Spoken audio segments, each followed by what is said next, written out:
Perfect. Thank you so much, Layla. And we are going to start with our first presenter. So I think Miriam is in the room.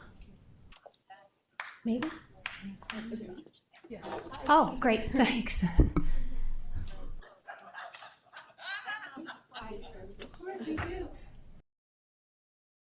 Hi, everybody. My name's Miriam. I am a neurocritical care fellow. That means I'm a neuro ICU doctor, and I'm here presenting our project on ableist language during clinical family prognostication meetings after acute severe brain injury. I'm presenting on behalf of Winnie Liu, who is a wonderful third-year medical student who did this project. And we're really, really, really proud of this project. And I'm going to try to keep my excitement down, but I hope you can see how exciting this project actually is. And I'm going to start actually by reading you a quote. The quote is something that was said. We'll talk about who said it shortly, but the quote is, "I'd rather die than have an amputation. I'd lose too much of my humanity." Let that sink in for a second. It was not said by a family member who was distressed or in grief. It was actually said by a clinician. And it was said by a clinician in a goals of care meeting about their own patient. And as a clinician, I'm not bringing this up to villainize the clinician or anything like that. But I want you to know that this study that we did started here and started in this place. In the neuro ICU can be a pretty devastating place. Our patients are often fine one moment and then a devastating neurologic injury hits them out of nowhere and their lives have drastically changed, but so have the lives of their family members, their surrogates, their loved ones. And so the most important thing I do in my job every day is have goals of care conversations with families. And this is where I sit down in a space with them and I ask these families, how much is enough? Or what would your loved one want in this scenario? And unfortunately, embedded in all of these conversations is this implicit assumption that life with a disability might be less worth living. And we call that assumption ableism. And we set out to study ableism in the neuro ICU. And until now, ableism has not been studied and has not actually been listened to in the real words, in the real conversations that happen in the neuro ICU. And so that's what we set out to do. And so our objective was very simple. It was, how common is ableism in neuro ICU prognostication? When I tell you what your loved one with now a neurologic disability, lead disability, what will their life look like? How common is that in our neuro ICU? And what does it look like? And who is saying it? And so we actually built a framework from scratch. You can't read all the slides. I don't know how to make all this stuff go away, but we built a framework from scratch, and we included a researcher, Caroline Sorelli, who identifies as disabled, as part of our research. And we used this framework, and we used different categories that you see here: dehumanization, euphemism, pity or fear, stereotyping, and superiority. And then we went fishing. How did we go fishing? Well, our lab, the Muir-Schlegel lab, is called Humanizing Medicine in Neurocritical Care. And we record real live family meetings, okay? So we are recording clinicians talking to surrogates and family members. We get permission to audio record these family meetings in real time, and then we de-identify that data and we review the transcripts. So we don't know who said them, but we do have actual recordings of real conversations. So we quantitatively coded 78 transcripts of real recorded family meetings from 2 academic centers, one of them being Hopkins. And these covered 3 hospitals, technically, and we used 2 coders, and these were real conversations. Real families, real surrogates, real clinicians, and these were about patients that couldn't speak for themselves or advocate for themselves. And so you might be saying, well, Miriam, that sounds really awesome. And it is, but what did we find? Well, we found that ableism appeared in 58% of family meetings. 58, that's more than half. And what was the most common type? Superiority. And this is the belief or frames non-disability as simply better. And we found that in 41% of transcripts. And we found dehumanizing language in nearly a quarter of the family meetings. And one of the facts that really stopped me dead cold in my tracks was that clinicians initiated 68% of these instances. Not the families, not the surrogates, in their grief and their panic, but us. And so, yes, I just gave you a bunch of numbers, and numbers are one thing, but let's talk about words, because words matter. And that's what we believe very strongly in our lab, that the words that we use as clinicians matter, because they shape the decisions that our families and our patients will make. And so here are some quotes. "She can live, but it'll be complete garbage quality of life." That was said by a surrogate. "I don't want a carrot for a sister." That was said by a surrogate. And from a clinician speaking about their own patient, "He's in the worst place that people can be in. He's headed towards a nursing home." And so what I'm going to leave you with is that we found 126 instances of ableism in 78 family meetings. And none of them, not age, not race, not years of clinical experience, would predict who said it. And so what I want to stress is that these are not isolated instances. This is a systemic problem. And I'll leave you with something that we know as people who are advocates for those with disabilities. We use a phrase, and it's "nothing about us without us," right? In the neuro ICU, we are making life and death decisions about and for patients that can't make them on their own.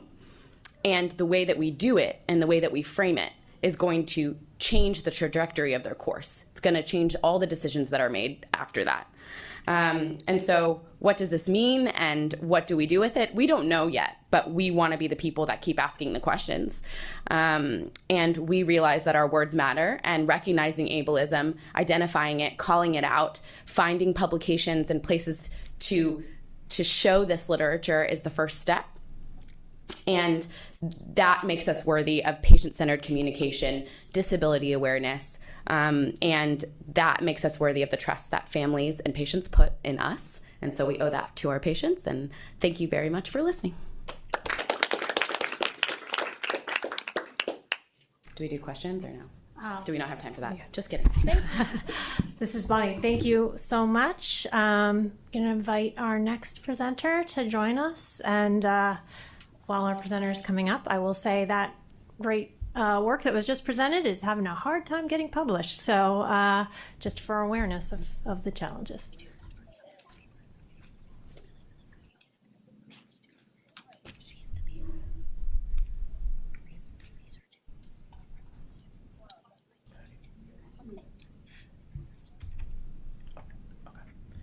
Hello, my name is Kobe. I am a Master's of Nursing student here at Johns Hopkins. I am presenting on behalf of my wonderful team with Alicia Cook, Megan Clements, Dr. Casa, and Dr. Taylor on the Building Active Living and Addressing Needs for Caregiver Empowerment, or the BALANCE study intervention. So first off, when we did literature review, there are a lot of literature and research on caregivers themselves and their mental health and interventions catered towards caregivers. However, they are massively underrepresented for caregivers who have disabilities and experience disabilities themselves.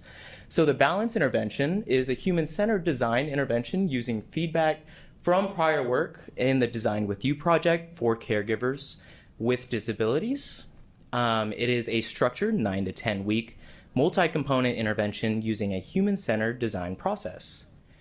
Early stage feasibility stage and acceptability of novel caregiver-focused intervention. So our primary objective is really to assess the implementation and participant engagement in the project.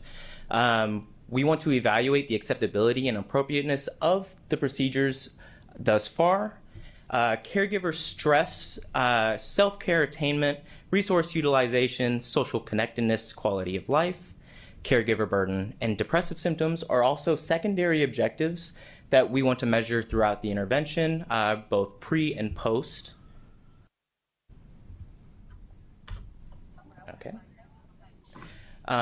For methods, so primarily we want about 10 to 20 participants. It is currently in the recruitment stage.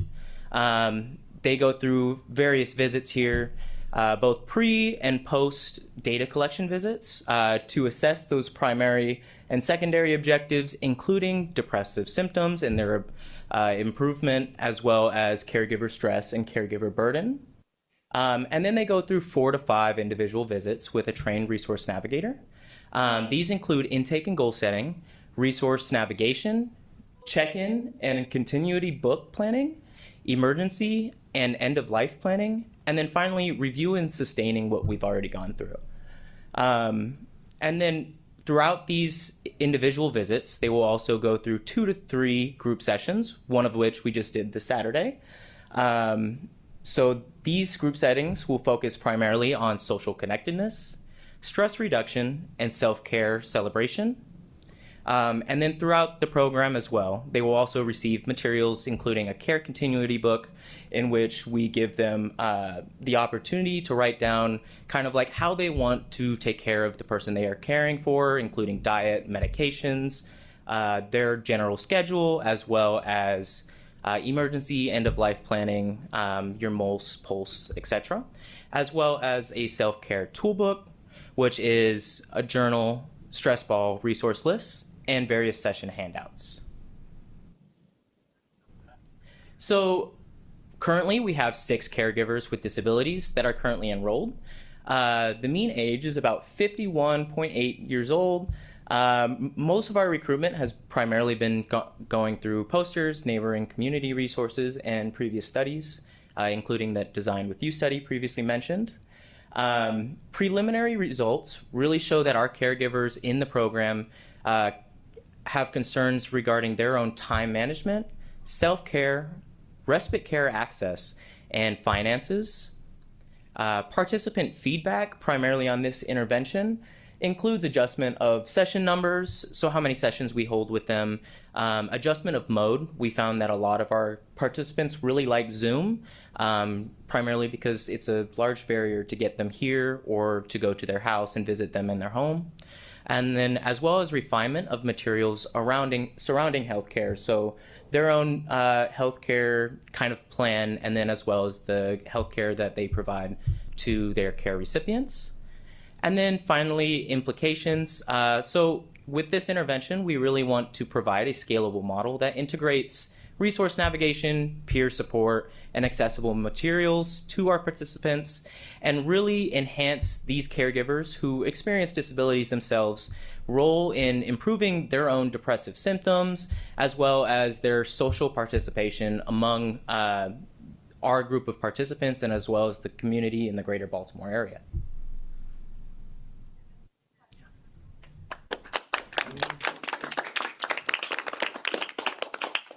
Thank you. Really great work being done here at the School of Nursing, so appreciate that. Next up, we have Dr. Kelly Rand, who recently successfully defended her dissertation, and this is her work.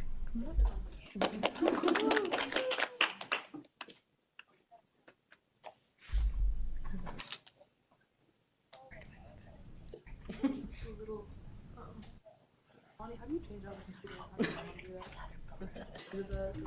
The arrow? Good. I just can't use the mouse. Okay. Thank you. Hi, I'm Kelly Rand. I am a doctoral student, or just completed my doctorate here at Johns Hopkins. And I'm going to talk to you a little bit about my dissertation data, but I'll also just tell you that my doctoral program was part-time, so in my day job, what I did was one of the really large community health needs assessments in the country. It was 38 hospitals, 11 health systems, and that is where I got most of this data. Sorry, I will. Yeah. So, In public health and healthcare, we often focus on structural determinants of health. So things like insurance coverage, clinician availability, transportation access. But even when we have all of those in place, we often see a wide variation in whether people actually engage in care and remain engaged in care. And so I think this suggests that access is not only about whether the services exist, but whether they're really usable for people in practice. In the study that I did, I focused on relational drivers of health. So trust, loneliness, disability-related microaggressions, and cultural competency, including physical accessibility. These drivers operate within healthcare encounters and shape whether individuals are able to feel like they can seek care, whether they can communicate effectively, and really whether they'll return to follow-up. So using data from the Regional Community Health Needs Assessment in the Greater Philadelphia area, the objective was to look at how relational drivers operate alongside structural drivers. And I want to say that the work is grounded in the socio-ecological framework because I want to recognize that access isn't shaped by a single factor, but instead is an interaction across individual, interpersonal, and systems levels. So, I conducted a mixed methods study combining CHNA survey data with qualitative interviews and focus groups with adults with disabilities. The quantitative analysis tested whether relational drivers were associated with healthcare access after accounting for structural and demographic factors. Across the analysis, relational factors were strong predictors of healthcare access and engagement.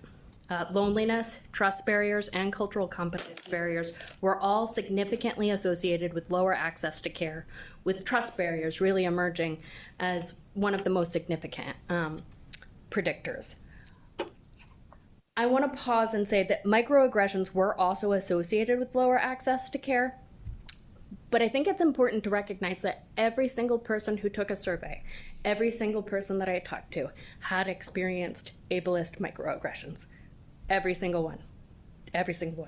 And what we heard from people and what we learned from the survey data was that when participants described experiencing disability-related microaggressions in care, those who experienced them more frequently reported more difficulty accessing care and lower engagement over time. Another nuance I want to bring up is that loneliness and social isolation didn't operate the same. Loneliness, a subjective sense of disconnection, was really associated with lower access, while isolation alone was not. So I think this suggests that how people experience their relationships matters more than the number of connections that they have. And when relational factors were included in models, structural factors, of course, remained important, but they did become less predictive. So the qualitative findings I felt helped explain these patterns. Participants described avoiding care after repeated experiences of not being believed, of needing to repeatedly teach their clinicians what they needed and needed to build that trust and to be able to do that before they could even get the treatment that they wanted. And they also talked a lot about the significant burden of self-advocacy that they had to do to ensure that even that their needs were understood. So I think that these findings illustrate that relational harms are cumulative over time, and that shapes the care-seeking behavior. Another note is part of this is that relational factors really didn't operate independently. So individuals who experienced higher levels of mistrust and microaggressions were also more likely to report loneliness and unmet social needs. This clustering suggests that relational disadvantage accumulates and compounds barriers to care. I think there are some really practical implications to this, especially for health systems. We know that we have these patients like myself and others in the room who have talked about their disability, that we have the burden of navigating this fragmented system. We have to coordinate across clinicians. We have to advocate for our needs. And at the same time, there are some great programs out there. There are relational supports that are already in existence. So you have care navigation programs, you have community health workers, you have coordinated care models. But these supports are usually inconsistently implemented. They're not systematically funded, and often they're weakly enforced. This is especially important in the context of disability policy, where protections exist, but again, the enforcement is often complaint-driven. So it places the burden on the patients to identify and challenge inequities.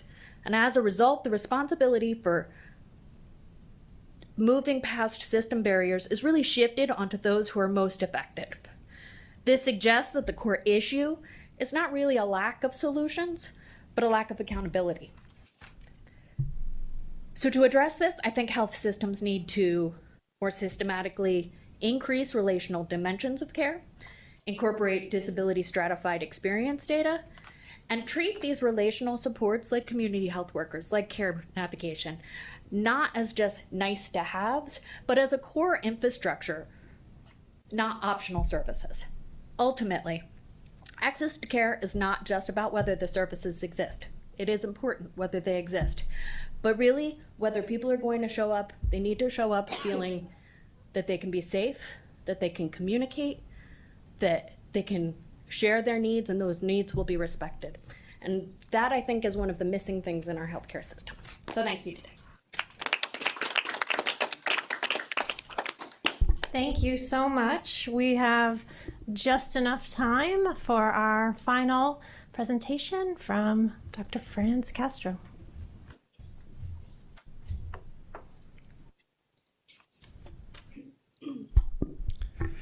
Thank you. My name is Franz Castro. I am a research associate at the Disability Health Research Center.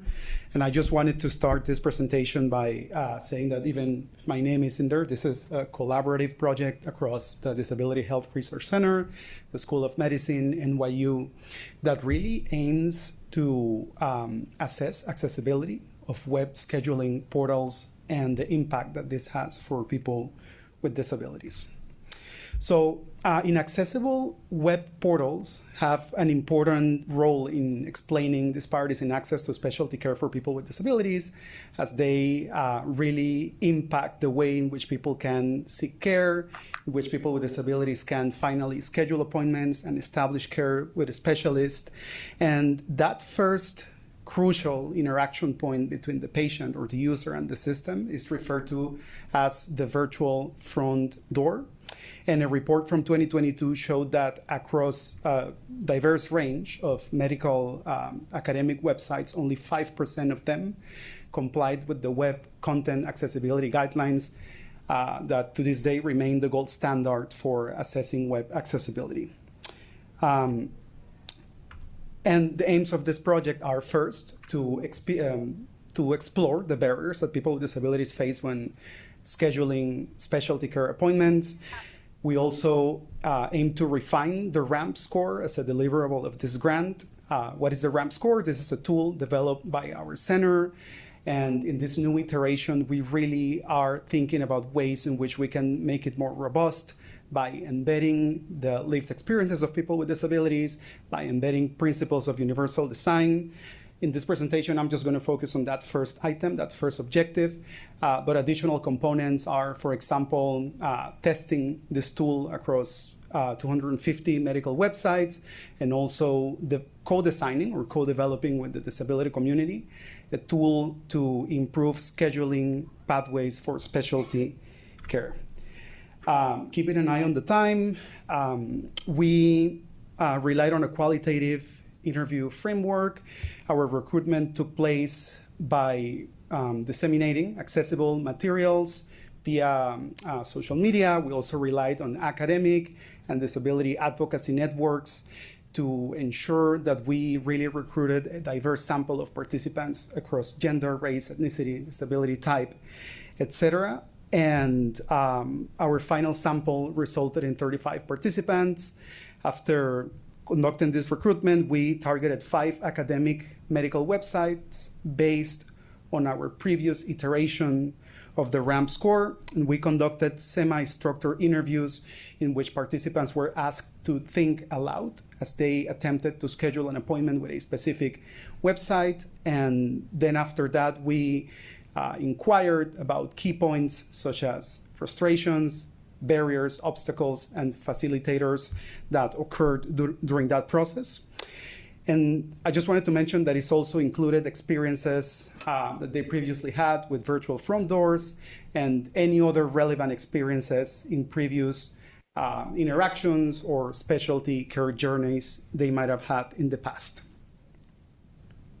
And as for the results, a very succinct way of condensing the richness of the results that we obtained from this study was that we truly observed that when it came to barriers for people with disabilities, this went way beyond the usual or the traditional technical barriers that we associate with accessibility. We know that usual problems that people with disabilities face are, for example, issues with font size, issues with color, with contrast, how color is used sometimes in a way in which a message is tried to be communicated by color coding.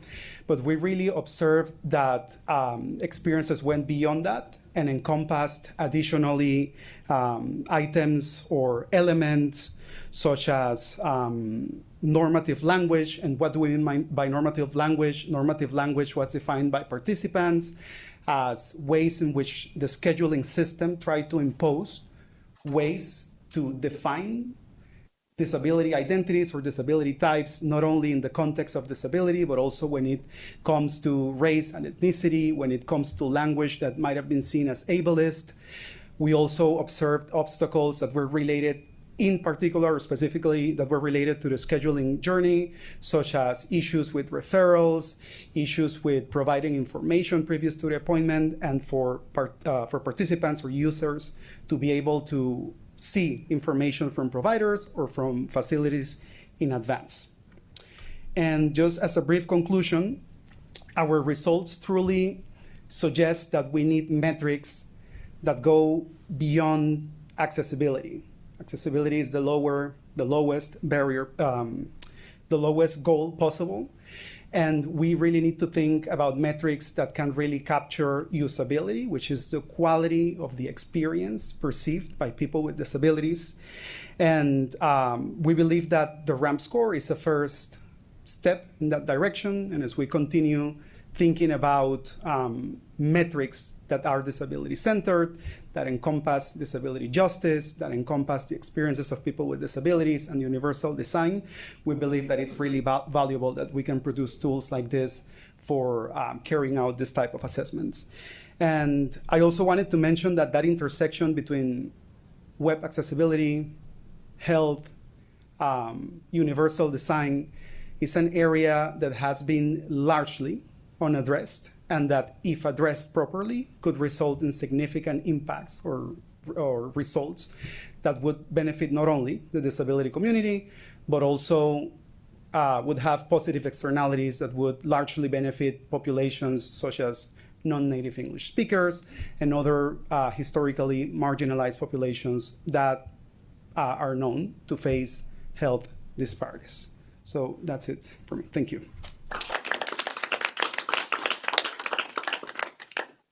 Thank you so much, France. So I am honored and delighted to welcome our second keynote of today from Dr. Holden Thorpe, who serves as the editor-in-chief of the Science family of journals. We all know who he is, let's be honest. He's a professor of chemistry and medicine at George Washington University, and he's had many illustrious titles and positions over his career, including provost at Washington University and chancellor of the University of North Carolina at Chapel Hill. He has become a leading advocate for the inclusion of autistic people in science. Holden is a friend, someone I learn a lot from, and has really been leading the way on how to have hard conversations in science, something we need now more than ever. So I am grateful that Holden is here to talk with us today, and welcome, Holden, on up. Thank you very much. Okay, thank you all. And I've learned way more from Bonnie than she's learned from me. I wouldn't be standing here talking to you if it weren't for you and the work you do. So you'll hear more about that in a minute. I'm not an autism researcher. I haven't done laboratory research on autism. I'm not a clinician who treats autism. I'm just an autistic person who found out at age 53 that I was on the spectrum and disclosed it 2 or 3 years ago. It has changed my life to have done that, and I'll probably try to explain a little bit about that to you. Of course, what happened is then autism became one of my fixated interests. And I've spent the last 2 years interviewing people from all parts of the autism community, parents and autistic adults, children, clinicians, some who are autistic, some who weren't, people who have all different kinds of views about what we should be doing about all this, and telling my own story, and of course reading papers about the science of autism. And what I've found is that there's a lot more convergence among all these things than gets represented. And I haven't met anybody who doesn't think that getting support for the autistic people who need support should be a goal that we all have. So I've talked to people that I violently disagree with about things and people that I agree with more, but I've found more common ground than I expected doing all this. My book will be out a year from now, so you can read all about it then when it comes out. But it's called Leading with Autism because, as we already heard in the panel, we need leaders who are people with disabilities for a whole bunch of reasons. One is that they'll be more likely to do things, the universal design that we just heard about. They'll give people a way to see themselves at higher levels in the organization. And also they bring different ways of thinking that mostly solve problems. And maybe they'll help us get rid of a lot of the stereotypes of leadership that we have to deal with. And I should have done my description. I'm a 62-year-old white male with white hair and glasses, and I'm autistic. And I mostly think about people with relatively low support needs. So this is something that was in The Onion that I kind of think is pretty funny. It says, man's heart stops as speaker asks audience to turn to the person next to them. All right, this is me. If somebody gets up and says, we're now going to do a breakout group, or you're now going to talk to the person next to you, if I don't know the person next to me very well, I'm having this precise reaction. So I guess it's ableist when people do this, if they don't, if they're not more specific about what's going to be done. And so I'll start with really, a point in the story rather than going all the way back to Connor and Asperger, or in fairness, 20 years before when Elena Sukareva actually first described autism. But I like to start with Lorna Wing. She's the person who gave us the term Asperger's before we got rid of it. And that's what we would now say level 1 autism, or people with low support needs. And she had 5 traits in her original paper: fixated interests, apparent lack of empathy, difficult making friends, clumsy movements, one-sided conversations. And that was Asperger's syndrome, which she first described. But when she talked to Steve Silberman about this for his landmark book, Neurotribes, she said to him, Asperger's shades imperceptibly into eccentric normality. All right, so she knew that she was going to start a controversy about whether somebody had autistic traits or were autistic or had Asperger's, or whether it was just their personality, or a lot of the arguments that we end up seeing. And not long after that, John Constantino published this paper, and he's I'd say a much more reductionist thinker about autism when it comes to the genetics and twin studies. And he noticed that the autistic traits are distributed among lots of different people, and that the research designation of being affected versus unaffected was going to be problematic. So thus began a lot of the challenges that we have in autism.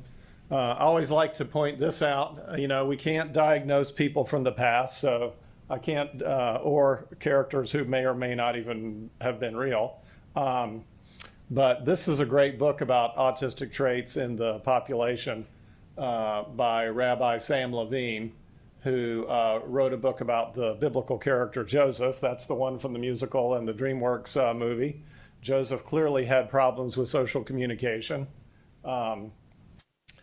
and blurting things out that he probably would have been better off keeping to himself. But guess what? Everywhere, and he was incapable of lying, which he was tested on. But everywhere he went, people put him in charge of things.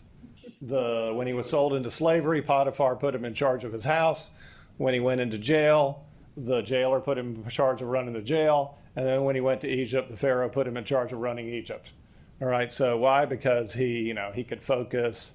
He was very results oriented.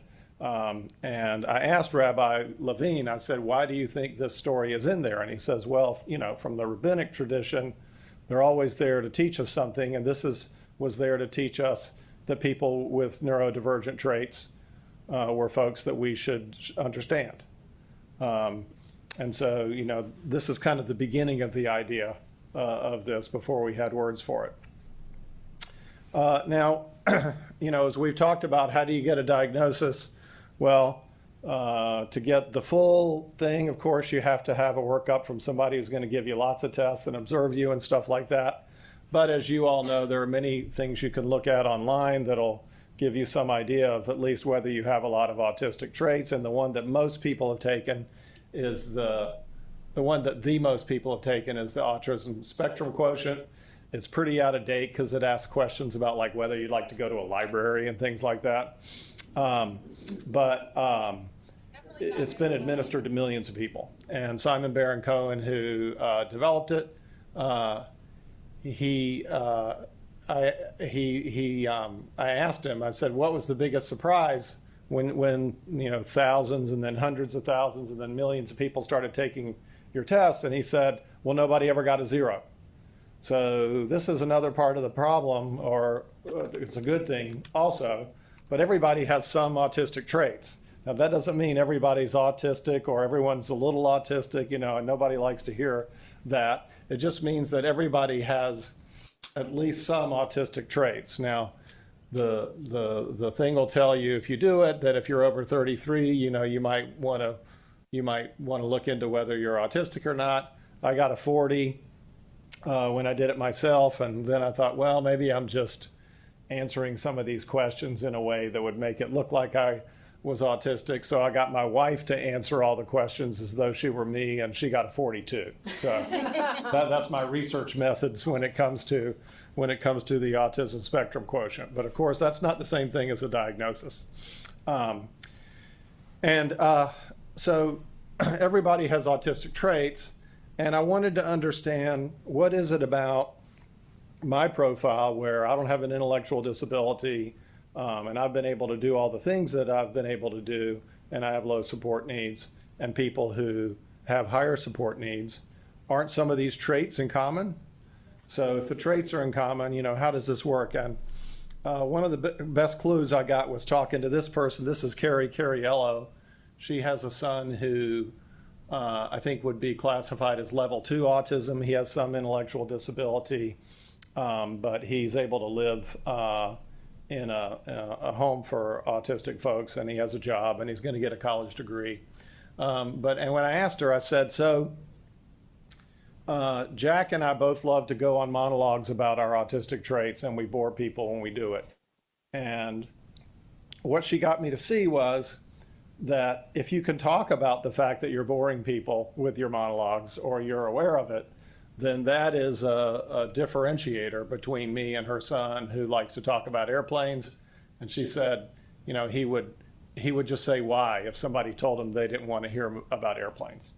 And so the intellectual disability is, of course, a very important axis and differentiator among autistic people. And you probably followed the effort to carve off what is sometimes called controversially profound autism. That's basically just autism with an intellectual disability and maybe nonverbal. And the strong advocate of that, who's somebody I talked to, is Allison Singer. She has a child with level 3 autism. And her quote in the New York Times about this, I talked to this reporter also. I ended up on the cutting room floor. But her quote was, the idea that Elon Musk has the same diagnosis as my daughter, she said, it's ludicrous. And Elon Musk is not helping matters because he never went to therapy on my gravestone, even though he proudly proclaims that he has what he calls Asperger's. So this is a pretty divisive situation here. And I think the best argument for why carving off profound autism from the spectrum would be a bad thing is that the traits are not as organized as everybody thinks they are. So this is a pretty famous autistic guy who Bonnie, I think, first introduced me to, but I met him when I went to visit Vanderbilt. This is Hari Srinivasan, who is a nonverbal autistic person, clearly does not have an intellectual disability, and he's going to be the first non-speaking autistic person to get a PhD from Vanderbilt here very soon. And if you're on social media, you can see him all over the place helping to bring attention to nonverbal autistic folks. This is me testing his device to test the personal space of autistic people. One of the sad things that happens with autistic people in law enforcement, and when we get accused of approaching people in an inappropriate way, is we have a smaller sense of personal space than neurotypical people do, and Hari built a scheme for measuring that, which is here. So how are we going to say Hari has profound autism and Jody Singer does? I mean, they're so different. And so this goes back to a really amazing paper that Neil Risch published in 2002, where he took a population of autistic siblings and measured their autism severity. Now that's maybe a suspect thing to do, but he had some scheme for doing that, and it was very rough, I'm sure. But what he found was if you had two autistic siblings with roughly the same severity of autism, they didn't have the same basket of autistic traits. Right, so one might have more fixated interests and the other one might have more clumsy movements or something like that. So, when you talk to the geneticists, what John Constantino told me is, yeah, autistic traits don't breed true. All right. So the genetics are only ever going to get you so far as long as the traits are not going to follow directly from the genetics. And Neil Risch's paper is really striking.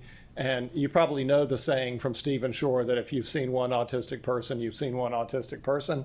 Well, that's not just a narrative thing. There's actually a scientific basis for this, because we cannot detect that the genome predicts the traits of autistic people. And if you look at more resolution, you can actually see, if you look at the whole genome sequence, and this is a paper from Olga Troyanska, but there's another paper that's still just a preprint right now from Thomas Bourgeron that I think is even better, where you can see the within the genome segregation of the different common variants into categories. One with moderate challenges, that's level 1 autism. One with broadly affected, that would be probably with serious intellectual disability, which you can see in these other charts here. One with that would be, co-occurring with other psychiatric disorders, and one with speech delay. So you can see in the genetics these different categories, but yet the traits are conserved across the whole thing. So as an autistic person, my autism causes me to take everything literally. So to me, there's two things here that are literally true. One is we can see these differences in the genetics. That's real. It's been reproduced in multiple labs. Thomas Borgeron only got 3 categories, but whether it's 3 or 4 kind of doesn't matter, as long as there's more than one. But the traits are conserved all the way across this whole spectrum. So, my way of thinking about this is nobody is completely correct, right? It's not correct that autism is just one thing with no detectable differences. On the other hand, it's also not correct that these things are distinct categories. And this is kind of the backdrop of a lot of the challenges that we have. So I try really hard when I'm talking to audiences of moms and parents and other autistic people to explain these things about the science. That is, it's a complicated, nuanced mix of these things. All right, and of course, nobody gets a 0 on the AQ, and we can't predict the trait profile from overall severity. And yes, intellectual disability is a crucial parameter, but it's not completely predictable from anyone's profile. And so there's a reason why we have to work on this the way we do. And in my opinion, the only way to do that is to study the social and behavioral part and the reductionist genetic part and try to find the places where they go together, which is what I've spent most of the time that I've worked on the science of this trying to do. And one of the people I interviewed, if you've never listened to this podcast, it's hilarious. And Lauren Ober does a really great job. It's called The Loudest Girl in the World. Lauren, like me, Lauren was diagnosed with autism as an adult. And when I asked her, I said, well, how did you feel when you got your diagnosis? She said, well, I felt relieved and discouraged. She was discouraged because she says autism fails as a word because it is charged with doing so many different things. It's charged with describing people with very different life experiences. But for her, it was the word that deletes all other words, because all the individual behaviors that she had dealt with all of her life, she said, this is sad, people called her picky and difficult. Nobody's ever called me picky and difficult. I wonder why that is. But for her, she was dealing with things, that people had described about her that she could replace with the word autistic, and that was a huge relief. This is kind of the dichotomy that she's laying out here. But highly recommend Lauren's podcast. Okay, so that leaves us with several big questions. I'm actually going to, so that I make sure I end on time, I'm going to kind of go on to some of this other stuff. So I sought to answer some of these questions. Like, for example, how much should we mask? Okay, well, if you ask maybe the 2 most famous autistic people, at least up until 20 years ago or so, that's Temple Grandin and John Robeson, they would say, well, we have to do a lot of masking, that the world is demanding, and if you're going to get out there and do stuff, then a lot of the responsibility is on you to try to change your traits. And some people call Temple and John ableist for saying this, but I think it's also true that both of them have helped a lot of autistic people. Temple Grandin, probably invented great things to take care of cattle, and John Robeson made the exploding guitars for Kiss, and his book, Look Me in the Eye, is really great. So if you ask them, they would say this problem is mostly about autistic people adapting to the neurotypical world. All right, but fortunately, not everybody agrees with them. This is Dave Caudell, who Bonnie first introduced me to. Dave Caudell works at the Frist Center with the other folks that I've talked about. He helps people autistic people find employment. I said, Dave, how do you do that? He says, well, I push people a little bit at a time, try to get them to do more things, and then make sure I don't push them too far, because if they fail, that could be such a traumatic experience that they won't try again. And this is a great thing if Dave is helping you, right? But unfortunately, not everybody has Dave to do this for them. But I think what Dave is saying here is very instructive. And when I asked Simon Baron-Cohen about this, he said, yeah, employment isn't for everyone. And for some autistic people, their stress levels will be through the roof in almost any work environment. All right, so here's the first kind of continuum we have. We have John Robeson and Temple Grandin over here. We have Dave and Simon over here. And every single autistic person fits somewhere between these two extrema in terms of what they should be doing. All right, so the first big question you have to ask is, to what extent should autistic people be asked to mask? None at all, or some, depending on what they want to do and what their profile is. And of course, I'm sure you're well aware that girls are often misdiagnosed because the expectations for them to mask are so much higher than for boys. I'm an awkward white male who has a monotone voice and does awkward hand movements, and I'm the first person to solve the Rubik's Cube on national television. And so I fit the autistic stereotype about as well as you can fit it. And for, especially for women, but for people from all other marginalized groups as well, they don't fit that, and that causes them to mask more, and that can be traumatic for them. So the trauma of masking versus what you want to accomplish, that's a very complicated topic. Then we get into the double empathy problem. That is something that has been around for about 20 years, but this goes back to Lorna Wing saying that autistic people appear to lack empathy, but in fact now we know autistic people have high affective empathy. That is, when we know someone is what someone is feeling, we want to engage with them, but we have low cognitive empathy, which says that we have a harder time intuiting what somebody might be feeling at any given time. And Noah Sasson, who's an excellent researcher on this kind of thing, also did a study where he showed that when neurotypical people first make contact with an autistic person, they form a judgment about whether they want to connect with them within a few seconds at most. And that makes it very difficult for this to happen. So we've got a lot of autistic people out there who crave connection, and a lot of neurotypical people who are reluctant to engage with us.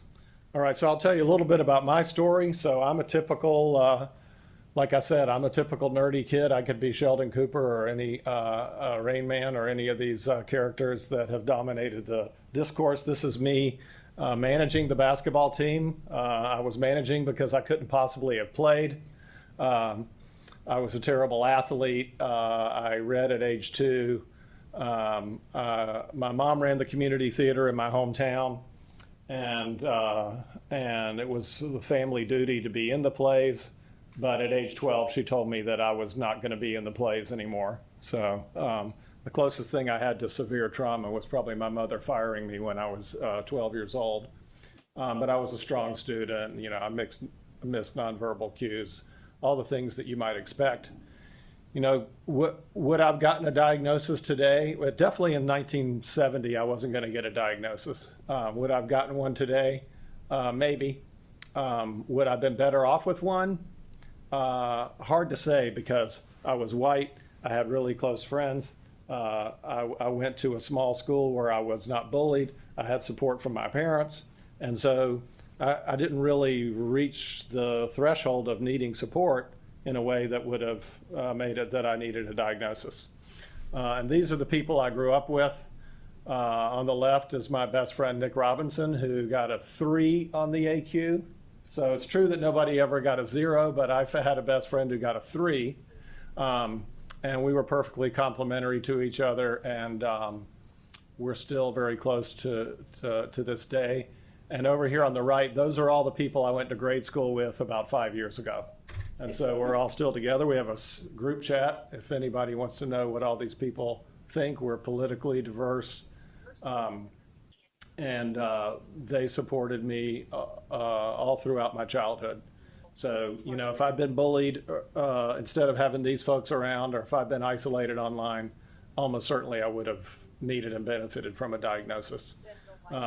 There's a show about this on PBS, which I have the privilege of being involved with, Carl the Collector. Carl is an autistic raccoon, and these are his neurotypical friends. And if you haven't watched that, almost every autistic trait could be tied to an episode of Carl the Collector, and they do a really beautiful job portraying him and his friends. We just introduced a character that has high support needs and is nonverbal, and that has been really well received also. So that's a commercial for Carl the Collector. There's our creator with his Emmy that he got just a couple weeks ago. All right, and then as a young adult, you know, I became a professor, again, chemistry professor who has a lot of autistic traits, you know, pretty good place to be. I married a very, very neurotypical wife. She got about an 8 on the AQ. You know, I would say I didn't have any serious challenges. She might disagree with that. There in the upper left, that's me on That's Incredible, where I solved the Rubik's Cube on TV. I always have gotten feedback from my classes that my vocal tone doesn't modulate very much, and here's an actual teaching evaluation that I got, but this one was only from 4 years ago. But I have file folders full of many of these, and it is one of the traits that I've always been kind of self-conscious about. But then I became the chancellor of the University of North Carolina at Chapel Hill, and as Bonnie was rattling off all my accomplishments, she skipped the fact that I left this job a lot sooner than people expected me to. I became the chancellor of UNC Chapel Hill when I was 43 years old, and the social challenges of it were something I was just not at all prepared for. But this tells you a lot about the diagnosis problem, because look, I was probably okay without one, but boy, I sure would have liked a little bird to fly into my life and given me a diagnosis before I decided to run a university where I had to go to social events and talk to people who didn't want to talk about my fixated interests, who didn't want me to tell them that their ideas for the university weren't going to work, and who expected me, even though they loved it that I was this kind of funny, nerdy, sincere guy, when they hired me, when trouble came, they wanted me to be able to get up and give some, to be, you know, Michael Douglas and the American president. And that's not something I'm capable of doing, not in the least. And so I ran into an athletic scandal and also a huge political change in North Carolina. It became the last southern state to turn red, probably for the duration. And I was part of the Democratic establishment in North Carolina. And so whether I could have fixed all those things, I have no idea, but I certainly didn't have any way to perform my way out of it. And so I left WashU, and I left UNC and I went to WashU, where I had one boss instead of the whole state of North Carolina. I was the provost, not the chancellor. I got to take care of the campus. But I had and that was all a lot better, but I had a management review where a psychologist came in and talked to all my direct reports. And when it was over, she said, well, a lot of your friends think that you're in agony in social situations, that you're quirky. That was the word she kept hearing over and over again. But the board, who are all kind of, you know, St. Louis family business people, they think you are not a good fit with them. And a bunch of them suggested that you have Asperger's. And I said, well, what do you think? And she said, well, I'm qualified to tell you, and I think I should, because you haven't made eye contact with me the whole time I've been here, and you've been looking out the window while we're talking. And so, yeah, I think it's time for you to know that you're on the autism spectrum. And that was an amazing thing for her to do for me. People also noticed that I had PTSD over everything that happened in North Carolina. I've never been worked up for PTSD, but I can get my hands sweating pretty good if I talk about the things that happened there. But I was able to stay there and work with Mark and, start managing my diagnosis by telling people things like, I know I'm hard to read, and if you come to my office with a problem, I really need you to tell me whether you want to fix it or whether you're just here to tell me about it. I have no idea why somebody would go to my office and tell me about a problem and not want me to fix it. I still don't understand that, but I know people do. And so now I know to ask people to explain that to me. Those are the tools that I used. And I stayed at WashU as long as I was expecting, which was until the Chancellor Mark Wrighton retired. But that began, then I met Bonnie. Bonnie, and especially I came to a conference that was about disability, and I met Dave Caudell and I met AJ Link, who was from ASAN, and I saw them get up and say, hi, I'm Dave Caudell and I'm autistic, and AJ did the same thing. I thought, man, that sounds pretty good. And when we were at dinner, Dave went out, and I've told him about this. We were at dinner the night before, and Dave a couple times had to go out and relieve his senses. And I thought, oh, that looks pretty good too. And so that kind of set me on my journey. And so I started talking to people about disclosing my autism and how to talk about my support needs. And, I was really mostly afraid of offending people who had much higher support needs than I did. But eventually I learned, kind of the lingo for doing it and started talking about this. I eventually learned from all of those experiences. And Temple Grandin, I first met, I ran into her at the airport. She was at the next gate. And of course, we're both autistic, so we're both there an hour and a half early. And so I got up just like she did when she went to meet the Arizona, get her break in the cattle industry. I went over and started talking to her, and now she and I talk a lot, and she's an extraordinary person. So let's see, how am I doing on time? Oh, I better cut to the end here. So I've kind of laid out these questions like, should we mask, should we not mask? How should the world go about adapting to us? And if you think about this question of whether to mask or not, there are two personas, both of which, I happen to think one's better because autistic people are sincere, we're straight shooters, we tell things like it is, we're focused on results, we like to eliminate uncertainty. And yeah, we may not know what's wrong with you or if you're upset, but if you tell us, we're going to be the first people to show up and want to help you. And, on the other side, we have people who can give commanding performances, and they have this emotional intelligence or whatever that is apparently something you're born with. They're confident in the face of uncertainty. But, we've had a lot of leaders like that. And I'd say we need some different kinds, if you ask me.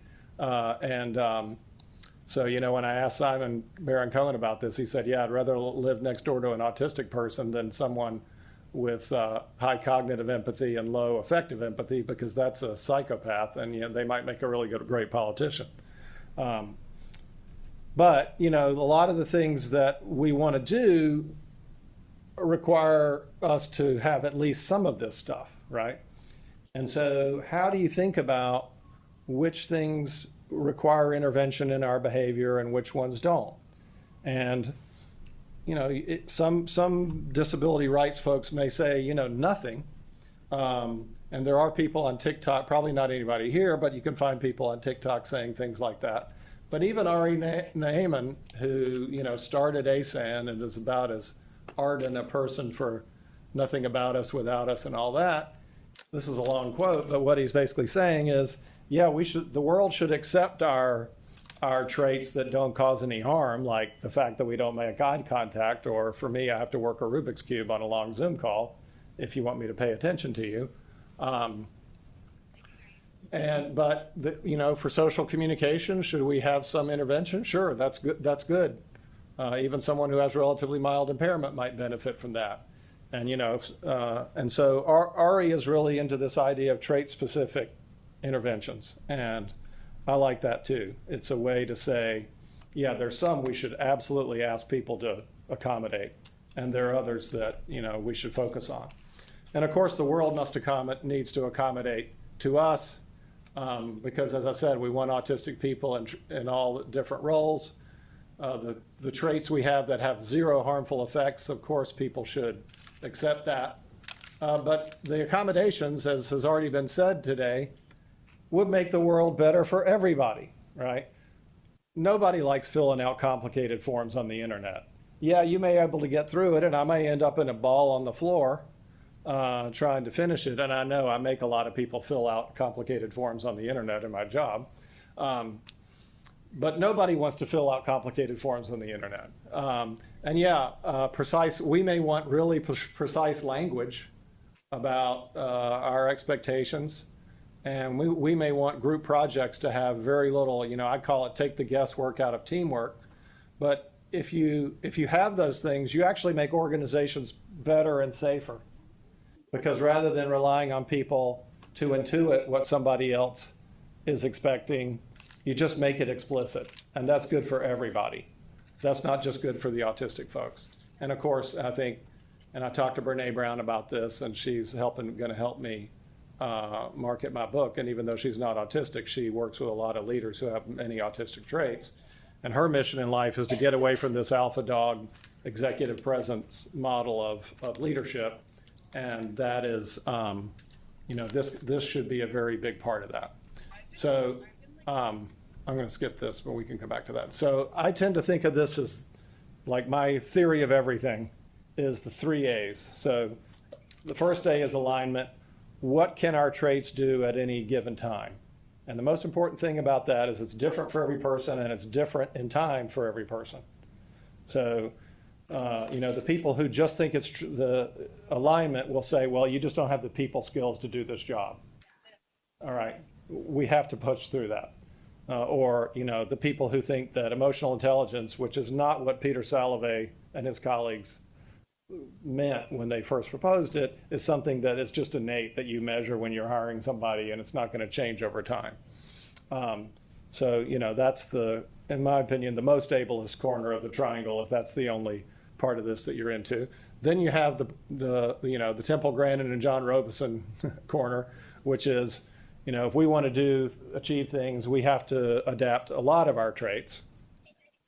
And then you have the other corner, which is, this is a world that wasn't built for us, and we should all, the world should accommodate us in every possible way. Well, nobody's actually completely in one corner of this triangle, and everybody's some mixture of these things. There's no autistic person who doesn't mask at some point.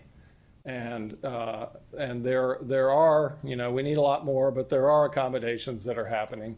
And there are certainly people who realign their traits over the course of their life. And if you go around and around this, then, the world gets a lot better, because the things that autistic people can do in the world change to their goals. They learn, some adaptations that doesn't, make them less autistic, but gives them the ability to do things. And, we start learning to ask the world. And, this is where people like me have a lot of work to do to adapt to our traits. And within all this, though, I think the other thing that has to happen is that we have to get the temperature down in the autism community as a whole.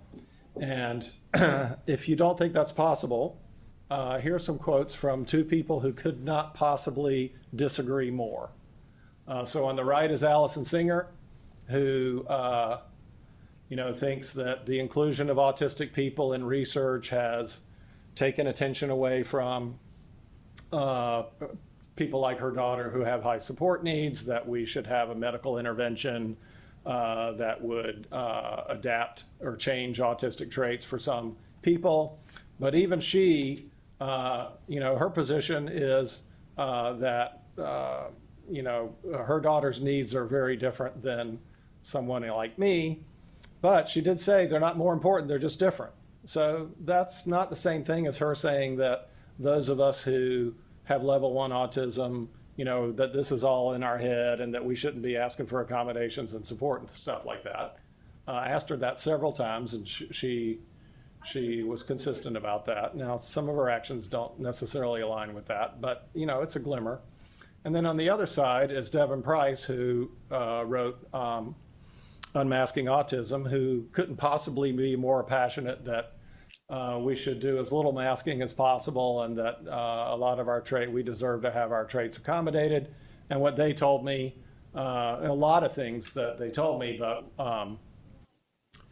the most interesting, I think, was that, brain science, genetics, research, the biological aspects of disability, a synthesis of the biology and the cultural and economic, these are the things that they said that the community needs to not be so dogmatic about, that we can't find valuable information even in scientific places that might be a little less comfortable waters for us. So, and sorry about that. They've changed their pronouns since I made this slide. I need to fix that. So maybe if we, continue to spread the word, we can get, people to have the ability to choose what it is on a model like this that they want to be part of. And I think the key to it from a research perspective is to combine, just as we heard in the last panel, to combine it's not the reductionist information is useful. And the reason it's useful is because when it lines up with the social part, then it makes the whole thing a lot more powerful. And so first, for sure, we got to keep autistic people involved in research so we can get those lived experience things, but lining them up with the genetics and the brain scans and the more reductionist clinical observations, that can be very powerful in terms of making our case. So that's kind of what I've been working on the last 3 years. Thanks a lot, Bonnie. This is some journey you sent me on. But it's really an honor and a privilege to be able to talk to you all and hear about the great work you're doing.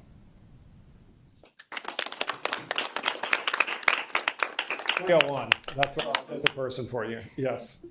Well, thank you so much, Holden. We're so grateful for all the things you're doing, and I hope everyone stays tuned for your book. Yeah. I can't wait to read it.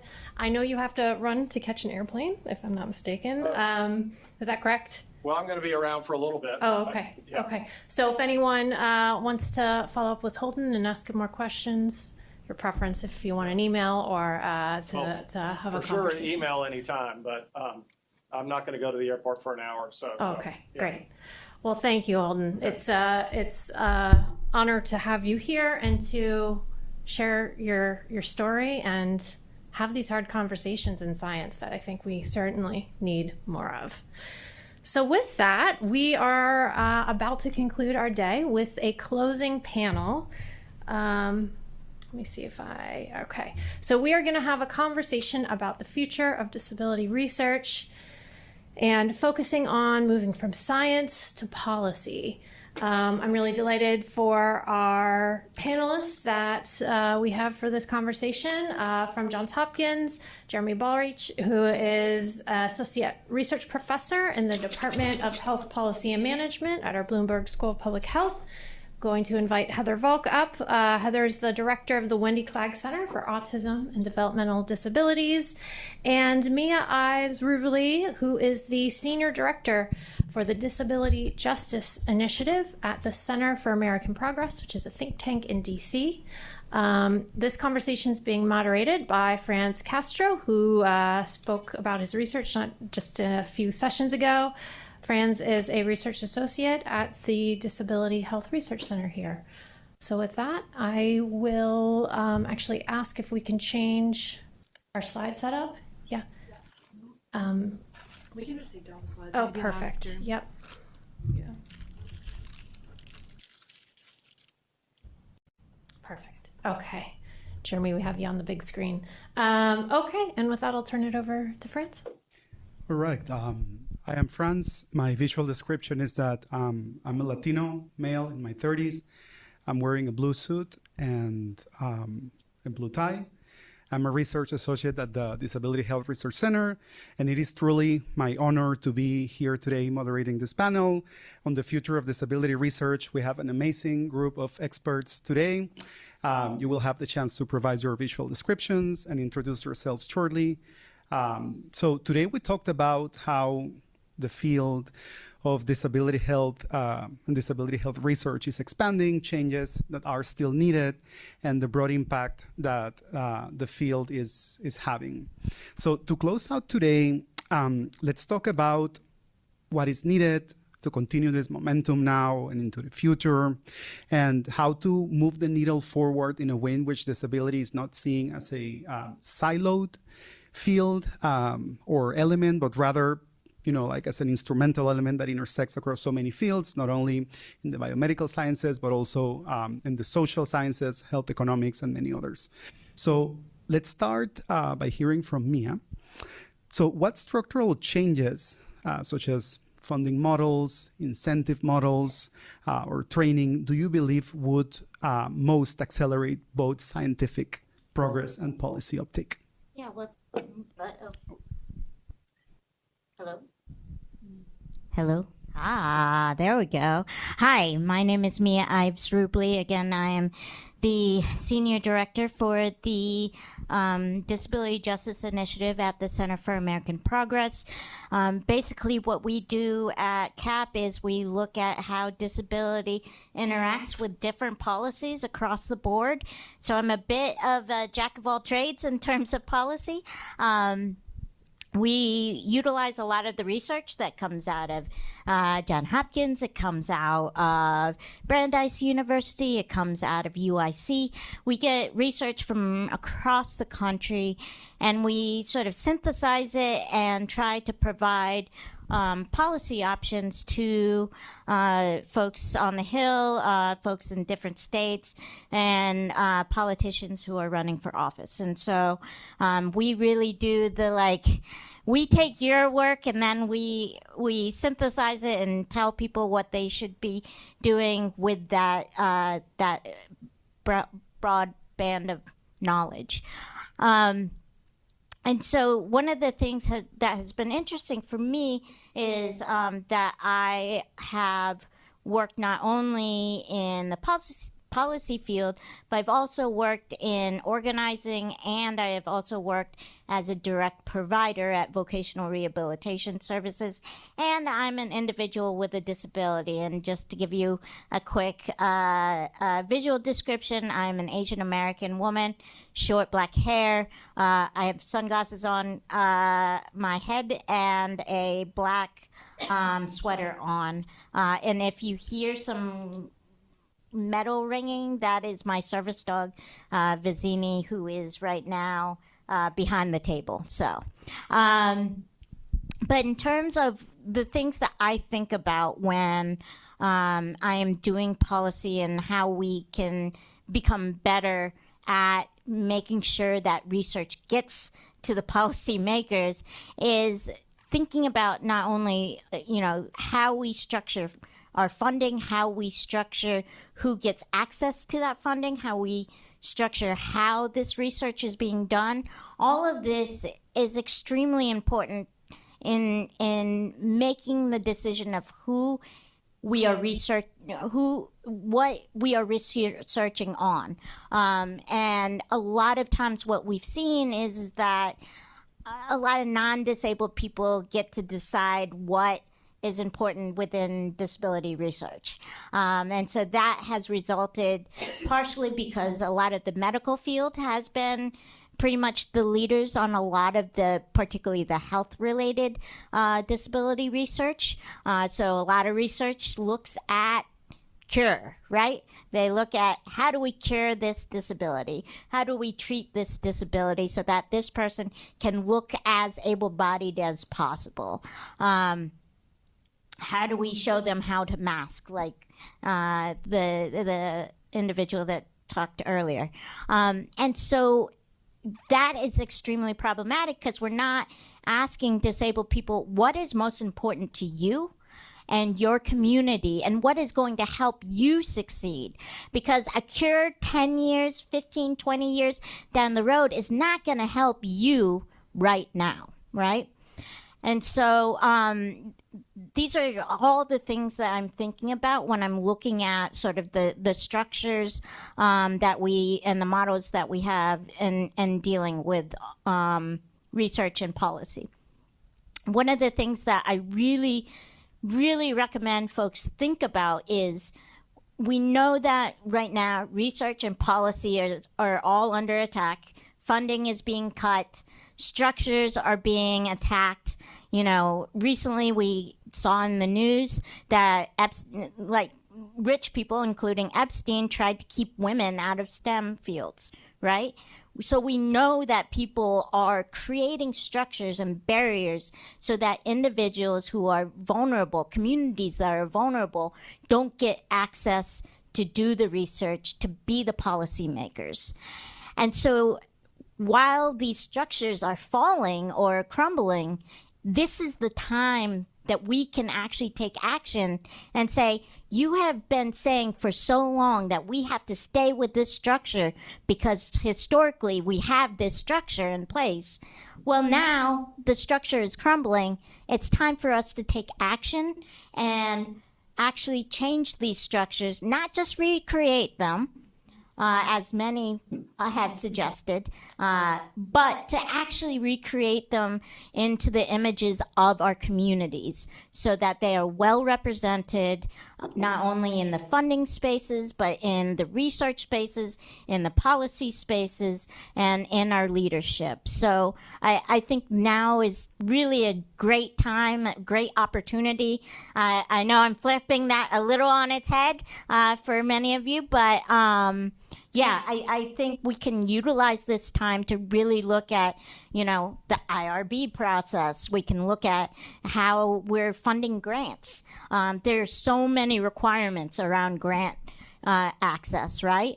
And that has been very problematic for many communities, including the disability community. So just re-looking at all of that so that we can, again, incentivize vulnerable communities, including the disability community, to take charge of a lot of this work and help lead it to the next generation.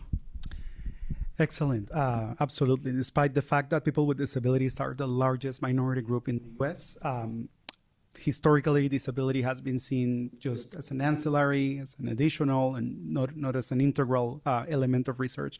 So you mentioned changes that need to take place at the structural level, and the research and the policy arena. You talked about representation, and you talked about ways in which we should reimagine this priority-making process in policy. That takes us to our next question for Jeremy regarding the gap in that continuum between research and actionable policy. Where would you say we're falling short or falling behind in translating research into policy impact? What do you believe needs to change? And additionally, what is the role of value propositions when it comes to that intersection between research and policy? Yeah, excellent question. And thank you for having me. For a visual description, I'm Jeremy Ballrake. I'm a Caucasian male, 42. I'm a quadriplegic, but you can't really see my wheelchair right now. You just see the top half of me. So in terms of where we're falling short, I think there's kind of two areas. First, there has to be a need for additional solutions. You know, I think there's a lot of research out there that documents the problems that face people with disabilities. We have some, excuse me. Sorry about that. Yeah, there's kind of two areas where there's falling short. One is the need for solutions, innovative solutions, out-of-the-box thinking. There is tremendous research on documenting disparities within disability, documenting access issues with disabilities, documenting the problems, the struggles people with disabilities, their families, their caregivers, their communities all face. For us to really think about policy impact, how do we address those? And this is more than just simply, let's ask for more money. What are some concrete, innovative, out-of-the-box solutions there are? Much of my research comes from an area of pharmaceutical policy, so it's a little not as much in the disability area. But when we go to Congress, when we go to CMS or HHS or the executive department, the White House, they want to know, how do we address issues related to drug pricing? How do we address issues about drug affordability and access?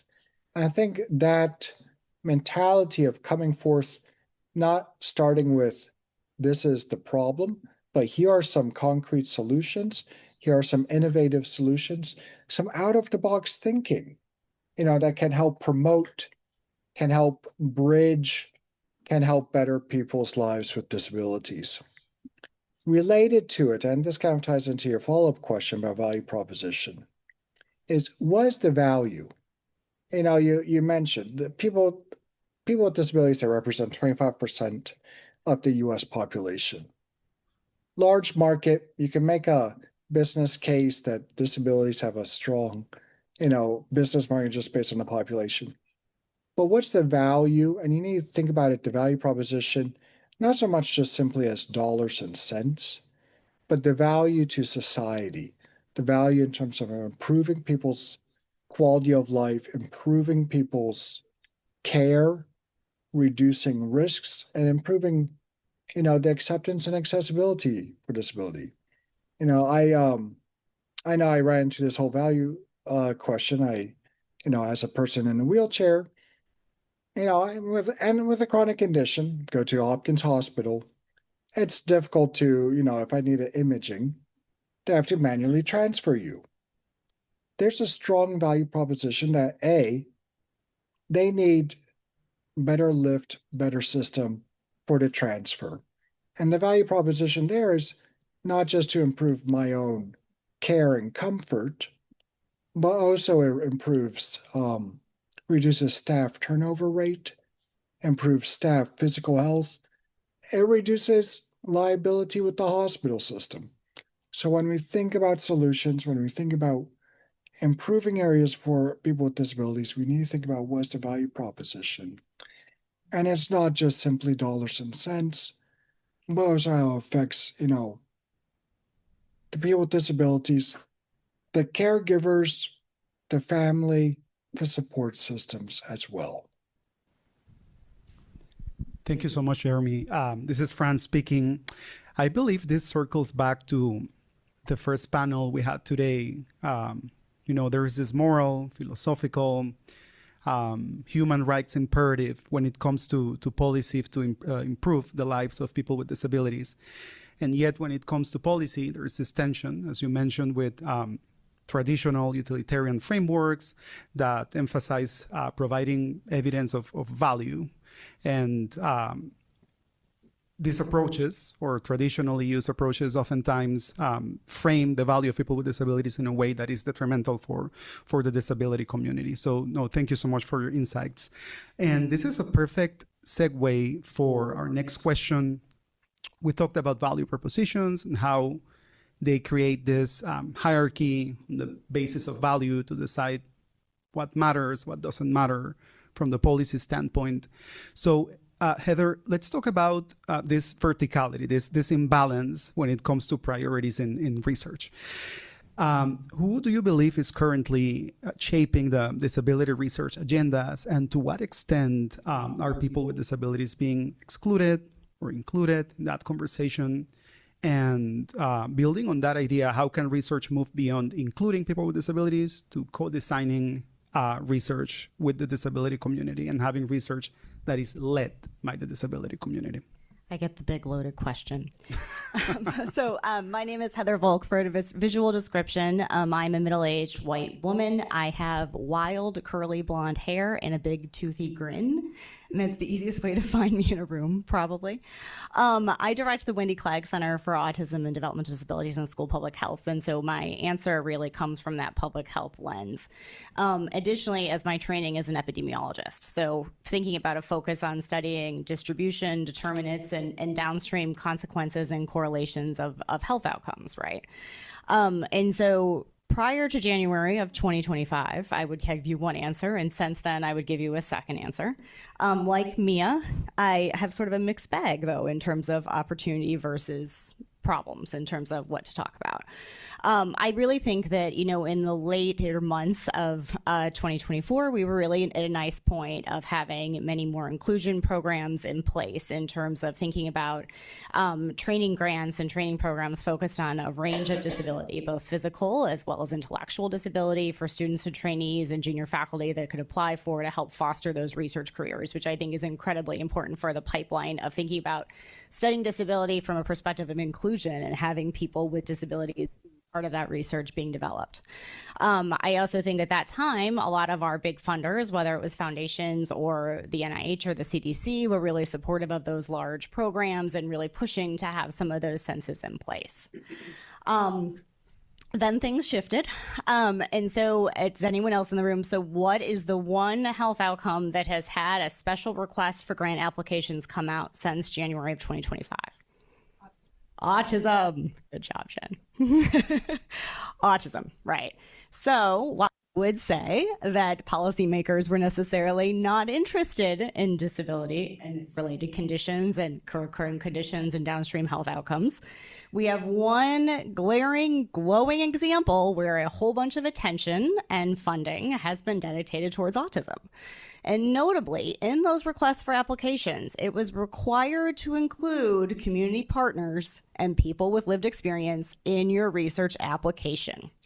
So, while there are some terrible, horrible things that we don't necessarily like or agree with, there are opportunities, as Mia nicely said, for us to consider that perhaps this is a different way of trying to do research and thinking about some of the comprehensiveness that we would all like to see.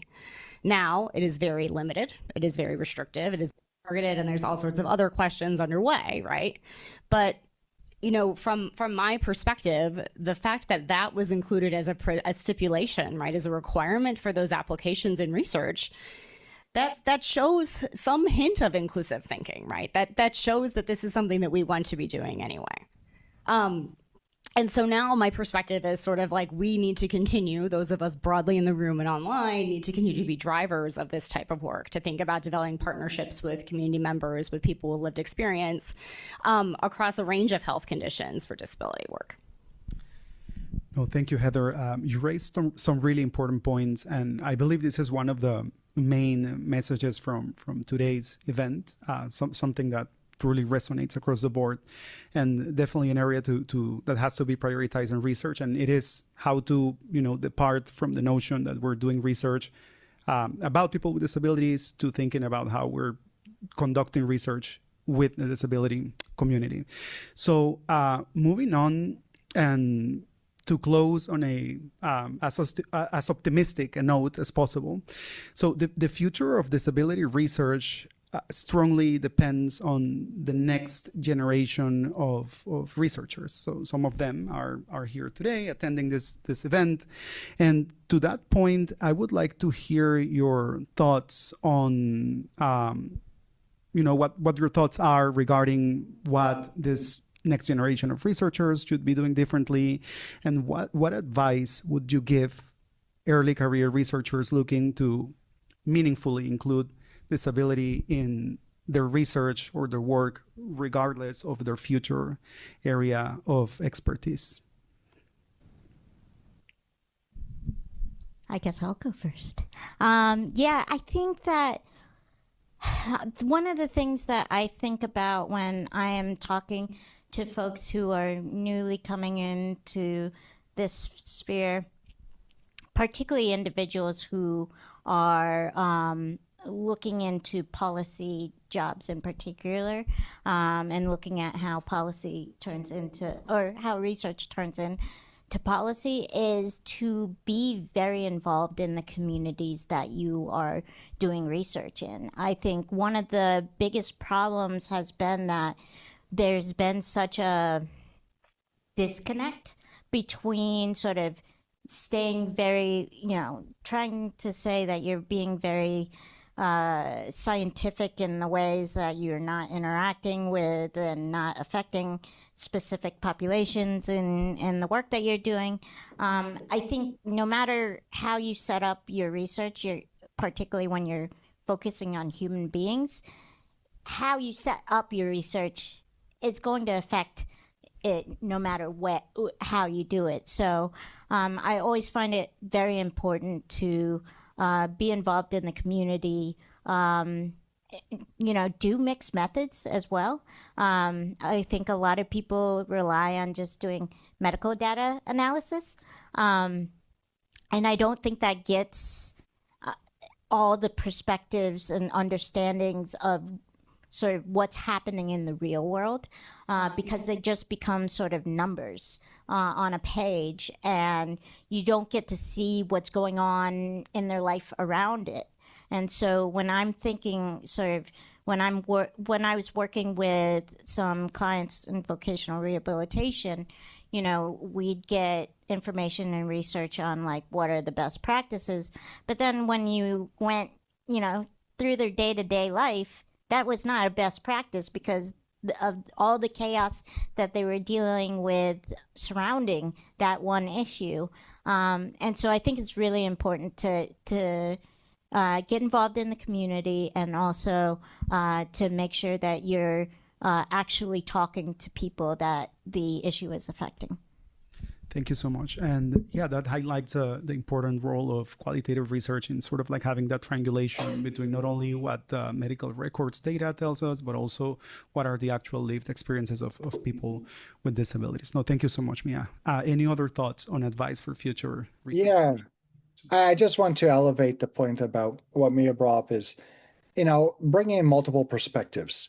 If I was a young researcher, starting out in health services research and interest in disability, I would want to participate, engage with different types of researchers from different disciplines, whether it's, epidemiologists, biostatistics, but also engage with community partners, people with lived experiences, because the perspectives they bring, I think really, one, it makes your research a lot more credible. Two, I think it also elevates your research in such a way that when you do your research and come to your conclusions, you could describe, you could talk about your conclusions in the context of different perspectives. It's not just, as Mia said, just numbers on a paper. And it's also, you're less likely prone to, make mistakes. I know, for example, I worked with folks doing some work in caregiving research. They were looking at simply claims data, and they really didn't understand what it meant for, a caregiver or home health aide to come to the person's house. And, having my own experience, having others' experience to kind of help, with that, I think elevated the research and also kind of prevented some major, false conclusions from the data.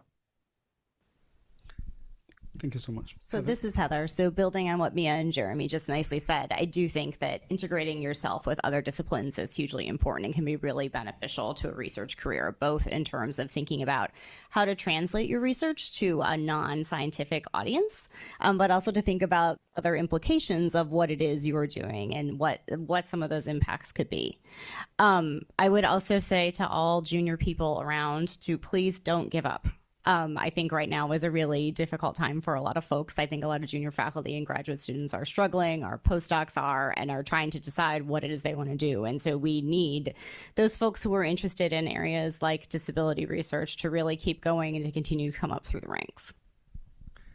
Yeah, these are fantastic points, and this truly reinforces some points discussed throughout this event today. For future generations of researchers, disability should be thought of through this interdisciplinary lens, thinking about establishing collaborations across fields and sectors in a way that ultimately helps driving equity for people with disabilities at the societal level. So now let's move on to hear some questions from the audience. I don't know if folks on Zoom have questions as well. Yeah, this is Bonnie. Any questions in the room? Oh, just got it. Or online, please feel free to add your questions to the chat if you're online. Questions in the room? Is there a question online? Sorry. No? Okay. Well, while people are thinking, I know it's end of the day. It's been a long day, hopefully a good day. I'll start by asking a question of, this conversation, this last panel is about translating research into policy. Are there any areas at this moment that we need to really be, in the space of disability research, disability health research, that need a lot of attention in that translation? Certainly, like you all have mentioned, there's a challenging backdrop, but are there areas we should focus? Yeah. I think one of the things that folks should really think about, and it's something that I've noticed, particularly with newer folks coming into the field, is that you kind of have to learn to become a salesman in a way. So much like you were talking about how to translate your work into sort of everyday language, a lot of, it's funny because I get interns in all the time, and we talk about sort of their goals and the work that they've done previously. And a lot of times, even older staff that I've dealt with are always curious about how I do my work, because I am very active in the community and have become pretty well known in certain circles. And part of that is because you just learn how to sell your work. And you learn how to translate that work into ways that people can understand, and network with those people to ensure that information gets out. So, I speak with influencers. Yes, I know. But I also speak with, folks on the Hill. I talk to families and organizations. I go to real estate conferences. I go to a lot of different places that you would not assume a policy researcher would be at, to just talk to people, hear what their opinions are, and try and translate the work that you're doing so that they become curious and seek you out to find out more about the work that you're doing. I would add that research in the area or defending Medicaid, the importance of Medicaid for people with disabilities, is very important right now.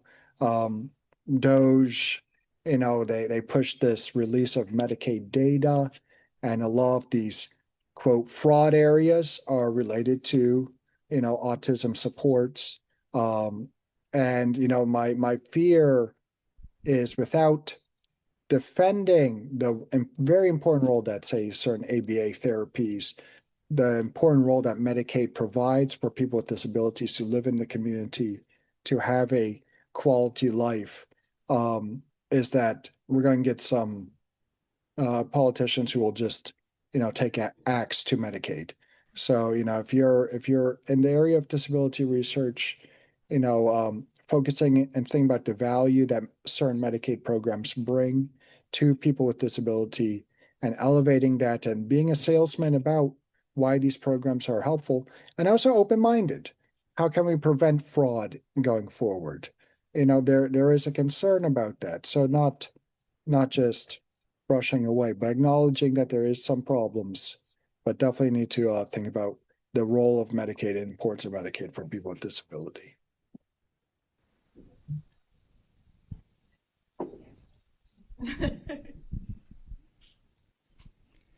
Okay, this is Bonnie. There's I think a question online, and I'm not sure if there's other questions in the room.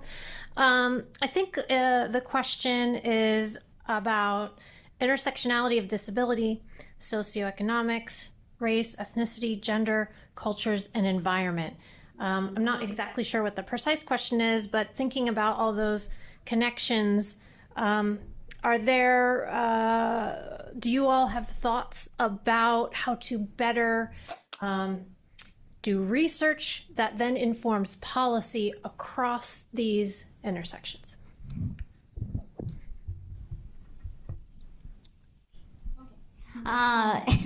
Yeah, so I think that one, just to acknowledge that Kimberly Crenshaw is the one that came up with the term intersectionality, and it was related to Black women, particularly addressing the legal concerns that they often deal with that look much different from Black men or white women. And so it's not just a checklist. And a lot of people assume that it's just a checklist. You're adding another characteristic into the equation. And one of the things that I really try to reinforce is to understand that policy is not just in a singular vacuum. And a lot of policymakers like to try and make it out to it. Like, you go and talk to people on the Hill and they like things in cute little packages, right? The problem is that a lot of times policy creeps into many other factors of life. You look at something like Medicaid, and the thing that politicians kept on telling us was these cuts were not going to affect disabled people. And we kept on going up to them and saying, that is absolutely not true. It is not how the system was created, and it's not how it's being utilized today. Because of the fact that Medicaid, yes, it pays per service, but that spreads over services over the community. And that's how it's going to get folks, because you're going to have less providers, you're going to have less access to, resources, etc., which is going to create a crunch for everybody in the community, including people who are not on Medicaid. So, I think that we just really have to start thinking outside of these single lanes that we have been doing for so long, and branching out, and as you all have said, making sure that we connect with folks outside of our fields to better understand how they all connect. Because I tell people all the time, it's a puzzle piece that you're putting together and trying to figure out how it fits together. And that's what I say about intersectionality as well, is it's figuring out this puzzle piece that is multiple structures interacting with each other and creating different experiences for every single person out there. This is Heather. I have a colleague in global mental health who talks about culture and context, and I am totally going to borrow from her at this moment, because I think that's really fundamentally what it comes down to, right? Is the culture and the context and the recognition of what it is you're studying and how it comes together. So whether it is urban versus rural, whether it's geographical, whether it is access to care questions, whether it is home adaptations that could be put in place for physical disability or accommodations in school, what is the overall culture and the context around the thing that you're trying to study? And when it comes to the individual level, I think one of the best things that we can do is really thinking about trying to assess as many of those factors as we can comprehensively and integratively, in a way that is sensitive and appropriate, but also gives us idea of how factors on an individual level and factors on a systemic level might then impact health in a broader way. And then that's how we impact policy, right? If we can really show those impacts, perhaps then we show those measurable changes. Absolutely, no. Thank you so much. Any additional questions from the audience or on Zoom?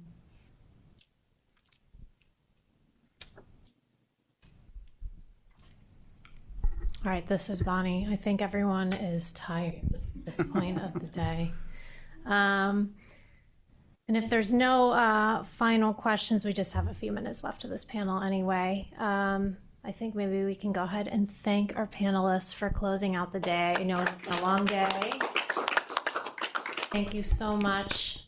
What a great conversation to end on. I'm really grateful for you all hanging around to have this conversation and help us think about what is next and what we can do next. So we've made it to the end of the day, and I have to first thank again the partners for this event, the Wendy Klag Center for Autism and Developmental Disabilities, the Roger and Flo Lipitz Center to Advance Policy in Aging and Disability. Jeremy is in that center. The Cochlear Center for Hearing and Public Health. And then from our School of Education, the Center for Technology and Education. And also the Berman Institute of Bioethics and Nathan Stenberg, who is the advisor across the University on Disability Inclusion.